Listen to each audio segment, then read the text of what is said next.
Hey guys, what's going on? I hope you're having a wonderful day. I know I am. And like and subscribe, or else guess what? You'll get tickled by Squidward tentacles. Alright, I'm done with these serious videos. I'm going to be a little more energetic, try to be a little bit more funnier, have a little more fun with it, let my jimmies jangle, and do whatever I gotta do. Alright? And this is the time I got in a car crash with my friend.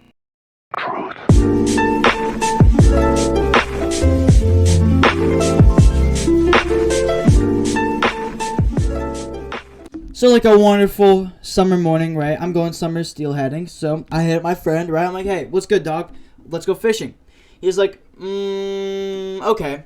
So like, I'll bring the bait, all right? I got the hooks, I got the stuff, cause he just started getting into fishing with me, right? So we're trying to get some summer steelhead. So I hit him up, and I'm like, let's go fishing early in the morning. I'll pull up at your house.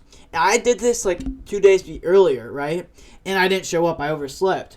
So I'm knocking on his window, right? Because I just pulled up. I'm showing my flashlight on and off. I get the cops called on me. All right. So I'm still knocking on his window, trying to wake him up. And all of a sudden, there's a cop car on me. And this guy's dad is a cop, right? So his dad shows up, like, comes out with his AR. Because it's a burst assault rifle. And I also have these lights coming around behind me.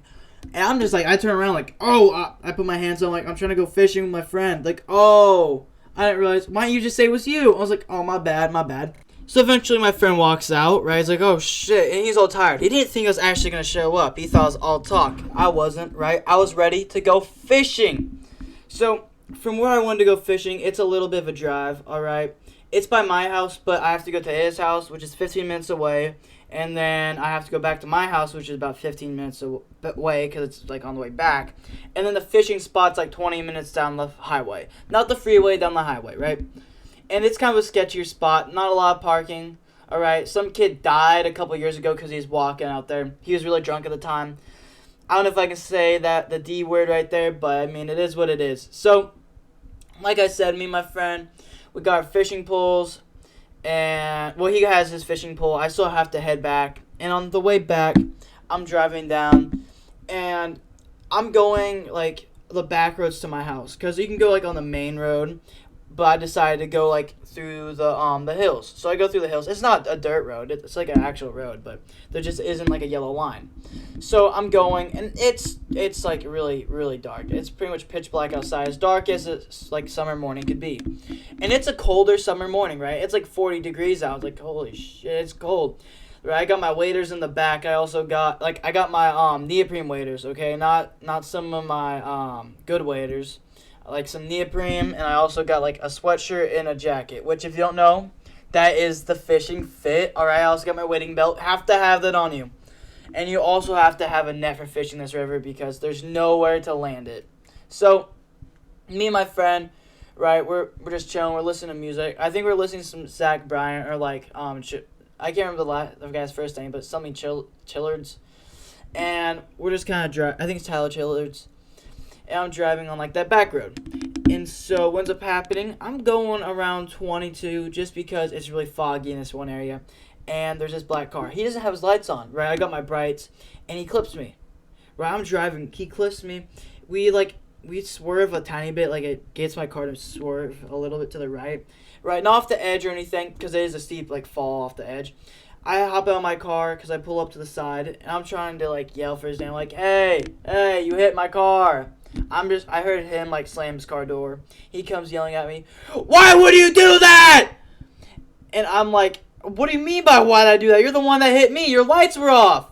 So, of course, like a smart civilian that I am, as soon as I step in my car, right, I kept my phone recording the whole entire time so I could have the audio. Because if you get him to say sorry, guess what? You win in court, all right? Boom, bang, bam. All right, of course, your insurance goes up a hella large amount. But, hey. As long as you win the case, right? Because I am a minor. At the time, I was a minor, and it just isn't a good look getting in a car crash. I did have good grades, so my insurance wasn't that high. Which it is very sexist that guys get a lot higher car insurance than girls. Which, I mean, listen, if you're going to go after demographics, go after all demographics, right? So depending on their race, depending on their age, depending on everything, that's how the car insurance should work. That's just my personal opinion. If you're going to go, you should go all the way through, all right? Just like 38 laws of power. Don't just halfway do it, alright? Go through the whole entire thing. Destroy your opponent. That sounds like a really, really bad Andrew Tate quote. But, you know, it is what it is. So the guy starts yelling at me, right? He starts yelling, why do you hit me? Why do you hit me? I'm like, listen. I was on the line, alright? I'll be honest. I was on the line. Not over the line, but I was on the line. He's like, yeah, you hit me. I'm like, no. There is enough room to fit at least 3 cars on this road. I don't know why you decide to be in the middle when it's this foggy. Alright? Hug the side because there is a white line, but there isn't a yellow line in the middle. Because this is like a little bit of a logging road because I said it's the back roads. And I'm like, listen, that is not my fault. Alright? It's your fault. He's like, listen, I'm going to call the cops. I'm like, you go ahead, call the cops. Alright? I got my dash cam. Alright? I got a video of you being over the line. He's like, no, you don't. I'm like, yes, I do. He's like, listen, I'm sorry. I don't have a dash cam. All right, I'm just trying to bait him. All right, I'm a master baiter. Right, so I got him to be like, hey, listen. I told him I have a dash cam. I really don't. If I can get him to say, oh, it's true, I'm sorry. And I get that apology right then and there, I win the court. So, eventually, my car isn't really banged up. It just has a little bit of scratch. I'm like, listen, dog. I don't really know if we want to get our insurances into this. He's like, I really don't. Because his car is a little bit more messed up because my car is white and his car is black. And his car was a little more messed up than mine. It had a little bit of a dent. Because you could tell that he ran into me. I didn't run into him. I'm like, listen, man, how about this? My car isn't dented at all. Okay, it's scratched. It is what it is. You pay for this. All right, I get show me a picture of your ID. Take a picture of that. Only take a picture of your car. Alright, we don't have to get your insurance involved, right? Because I don't want my rates to go up. You don't want your rates to go up because you're about 40 years old and it looks like you're going through a divorce because I can hear the divorce dad rock playing in the back. So, eventually, I show up to the, I don't even know what it's called, but the place that you get your car fixed. I'm like, hey, dog, how much does this cost? He's like, it costs this much. I'm like, listen, dog, you did hit me, alright? You did affect my fishing trip. So, listen, just pay for how much they think it's going to cost. All right, you pay me that out of pocket, and we can go on with our merry days. Right, because they're going to overestimate. I'm like, hey, dog, overestimate? Like, a video saying that. So he hooked me up. He's like, yeah, it's going to cost around $1,200. And realistically, it costs like $500 to get fixed. And so I kept the rest. And the guy was like, listen, that's quite a bit. I'm like, hey, I'm getting it done right. All right, you're the one that messed up my car.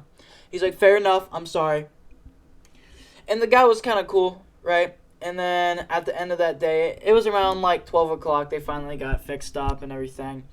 And they got like cool and like, I don't even know what they have to do to it. I think they have to grab like a hair dryer, blow that on it. And then me and my friend go fishing, right? Of course, I hook into a steelhead but lose it because I was trying to land it. And these rocks are so slippery. But that's the whole entire story, okay? I got 10 subscribers. Thank you for every single one of you guys. I genuinely mean it. With that, I hope you're having a great day, and yeah.